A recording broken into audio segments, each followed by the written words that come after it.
At Backlash? Backlash. At Backlash. At Backlash. At Backlash. Backlash. Backlash. At Backlash. At Backlash. At Backlash. Backlash. At Backlash.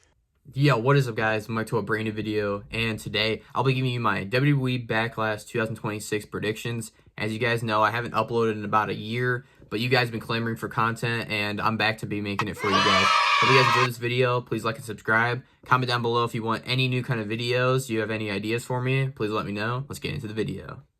Alright, so we're going to be kicking it off with John Cena returning to Tampa. He has a big announcement for us fans that's going to change the whole world of WWE, and there might be a little bit problems to it, and my guess is going to be more of an announcement for WWE Club, which I think is going to be where you can get better deals for tickets and different packages for like meet and greets, because, you know, there's been a lot of problems with those, and probably merch and other stuff like that. The thing is, my boy John Cena, he just retired like 6 months ago, and you're milking the absolute out of him. Like, I know they need money, you know, they keep releasing people and, you know, 50% pay cuts and other things, but let my boy John Cena breathe a little bit. He doesn't need to come out as corporate Cena and like announce everything. All right, our next match is Iyo Sky taking on Auska. So this match should happen at WrestleMania because, you know, Sane was involved in the story. We could have concluded it. You know, could have turned on Auska, like how they've been building. You know, she's been abusing Iyo's like, yo, enough of that. You know, Auska, you need to let be on her own and, you know, stop manipulating her.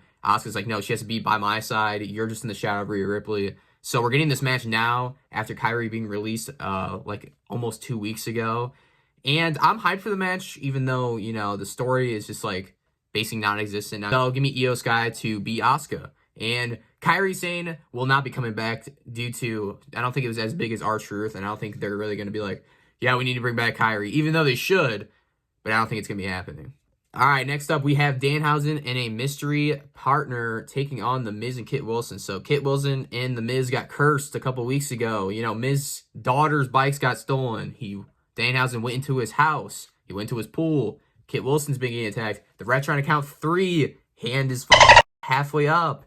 And the Miz is like, why are you not counting? We should be tag team champions. You got to master, inspire, and zone in Kit Wilson. We got to lock in. And so I think the teammate and partner for Danhausen is going to be none other than, drumroll please, Jelly Roll.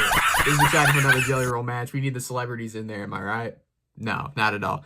But I think Danhausen and his mystery partner being Jelly Roll will win this match. And I think that he'll be jumping off the top rope. So, Santi, you better be all-in up, my boy. Next up, we have the United States Championship match between Trick Williams and Sami Zayn. So Sami Zayn lost the U.S. Championship to Trick Williams at WrestleMania after that controversial, you know, Sami Zayn winning the title from Carmelo Hayes. And then because Trick Williams had a match at WrestleMania, and then he was pissed because now he'll be defending the title against Trick. So what was the whole point of all that? You know, Carmelo could just win into WrestleMania because had a triple threat, or they could have had, you know, non-title feud between Trick and Sami Zayn. And then we seen on SmackDown right after WrestleMania where Sami Zayn would be dressed up as the gingerbread man coming out with Trick and Yachty, taking out Yachty, and everyone was like, maybe it's a new guy debuting. No, guys, you see the dancing, that's Sami Zayn. Sami Zayn was hitting one of these though.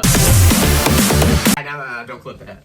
So Sami Zayn then would beat the absolute shit out of the gingerbread man, and yeah, he's apparently dead. See, tomorrow we're gonna be getting a funeral for the gingerbread man. Sami Zayn's been throwing water balls backstage. He's been pissed off at Cody. He doesn't know if he has enough in the tank to become world champion, which I think that our next feud will be Cody Rhodes versus Sami Zayn for the world championship at probably Night of Champions. And I think Trick Williams is going to go on to defend the title maybe against Carmelo Hayes, Ilya Dragunov, Ricky Saints, maybe The Miz, some other mid-carder. But yeah, give me Trick Williams and Lil Yachty to retain the U.S. Championship. Next up, we got the brooding feud between Seth Rollins and Bron Breakker. As you guys know, Seth Rollins was turned on by Bron Breakker in the Vision back last year because Seth Rollins had an injury, and then Bron Breakker would have an injury around the Royal Rumble. So they both were sidelined, and it didn't look like they had no future for WrestleMania until Seth Rollins did come back.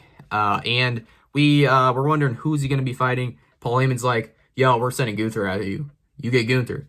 And Gunther's like, well, you owe me something for me taking out Seth Rollins. And Gunther put his ass to sleep at WrestleMania because of Braun Breaker coming out and spearing him. And then the botched spear again at the end, which was, that was pretty funny. So now we are getting this feud between Seth Rollins and Braun Breaker at Backlash. And I'm going to predict that Seth Rollins wins this match. So you guys, his payback between the Vision, and then he'll start hunting probably Logan Paul and Austin Theory probably the next couple Raws, which will build to a trilogy. We'll probably get a Braun Breaker win at the next pay-per-view Clash in Italy, and then we'll decide at SummerSlam probably a match between Seth Rollins and Braun Breaker, number 3. And then we got the World Heavyweight Championship match between Roman Reigns and Jacob Fatu. So I think this match is, going to be the same thing, like a 25-minute, 30 match, where we're going to get Roman Reigns retaining against Jacob Fatu. There only is one slightly thing where apparently Roman Reigns isn't showing up in June, and the dates have disappeared. They're apparently a critical error. He's on the Night of Champions poster, but apparently Roman Reigns could drop the title. I don't know if he's going to drop it this soon, but he is not going to be full-time from the summer for what it looks like. But yeah, I don't think Jacob Fatu has a chance of winning this match. The feud, like the build-up for this match, absolutely crazy though. Talking death grip last week. Jacob's like, I need it for my family to level up. There's so much to it. Roman's kind of like trying to drag him in like Jey Uso from 2020, where Jey had to acknowledge Roman Reigns by a couple title matches and then fell in line. So maybe Jacob Fatu falls in line for this new bloodline, the First Family. I hope you guys enjoyed this video. Please like and subscribe. And everybody, stay blessed out there, boys.